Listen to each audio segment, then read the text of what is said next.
Hello friends, this is Sameem from two biking brothers. तो friends, आज एक छोटी सी चीज़ शेयर करनी है आप लोगों से। तो बाइकिंग ब्रदर्स की जो दो गाड़ी है आप लोगों को पता होगा।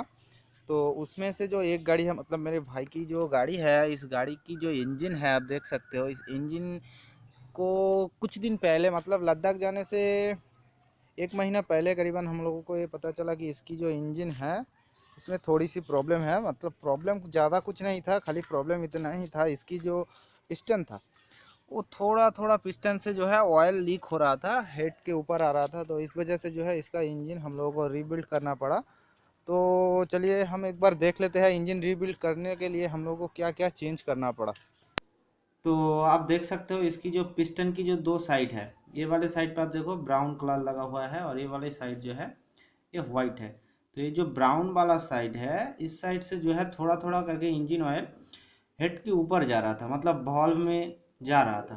तो इस वजह से जो है इसकी जो गाड़ी की जो पावर था वो थोड़ा सा कम महसूस हो रहा था।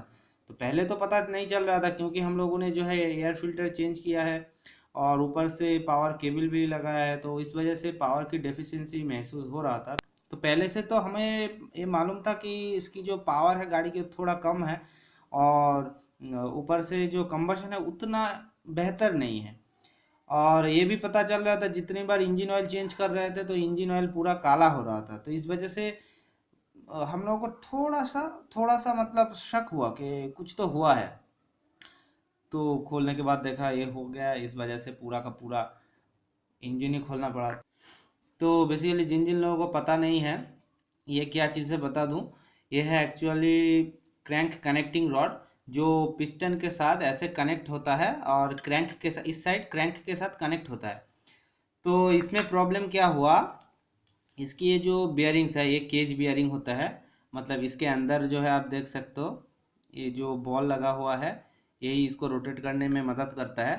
तो ये इसके अंदर ऐसे जाता है और इसके अंदर जो है ऐसे ये बूस्ट बैठ जाता है। क्या हुआ यार, बैठो ना। तो ये जो है ऐसे फिट रहता है। तो प्रॉब्लम मेनली इसमें ही था। क्या प्रॉब्लम था दिखाता हूँ, अगर आपको दिख रहा होगा तो नहीं। तो इसमें जो है यहाँ पे, तो इसमें जो है इस बियरिंग्स में ही प्रॉब्लम था, इसलिए जो है पूरा का पूरा हिल रहा था। तो इसलिए इसको भी चेंज करना पड़ा। और जब ये सब चीज़ चेंज कर रहे थे तो टाइमिंग चेन, चेन पैड सब कुछ चेंज करना पड़ा। तो यही सब चीज़ों का हम लोगों ने चेंज किया है। तो कुछ दिन बाद मैं 220 की रीबिल्डिंग जो प्रोसेस है उसका एक पूरा का पूरा वीडियो अपलोड कर दूंगा। अभी फ़िलहाल के लिए इतना ही।